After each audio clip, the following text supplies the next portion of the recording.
মেয়ে হয়ে জন্মগ্রহণ করে বেঁচে থাকা এত সহজ না। মেয়েদের স্বাধীনতা বলতে কিছু থাকে না। ছোট থেকে বড় হওয়ার পর্যন্ত বাপের বাড়ির শাসনে বড় হয়, আর বিয়ের পর শ্বশুর বাড়ির। জন্মের পর নাক কান ফোড়ানোর ব্যথা সহ্য করতে হয় তাদের। প্রতি মাসে মাসে কিয়ামত সহ্য করতে হয় তাদের।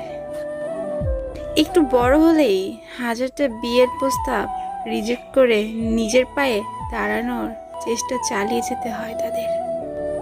নিজের পরিবারকে ছেড়ে অন্য পরিবারে গিয়ে খুব কম সময়েই অ্যাডজাস্ট হতে হয়। সংসারের কাজ না জানলেও দিন শেষে কাজগুলো ঠিকই করতে হয়।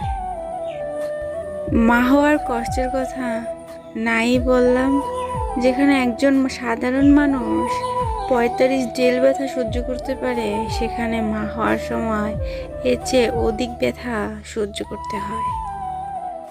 শীতকালে সন্তানের প্রস্রাবের ভেজা কাঁথায় ঘুমাতে হয়। বাচ্চা সামলানো থেকে শুরু করে বাচ্চার পড়ালেখা, খেলাধুলা সহ সংসারে যাবতীয় সব একসাথে সামলাতে হয়। প্রতিবাদ করলেই বাপের বাড়ি চলে যা বলে হুমকি খেতে হয়। এরপর আসে সংসার জীবনের ঝামেলা, যা চোখ মুখ বুজে সহ্য করতে হয় আজীবন। এভাবে জীবনের শুরু থেকে শেষ পর্যন্ত সব কিছু সহ্য করতে হয় আমাদের মেয়েগুলোকে।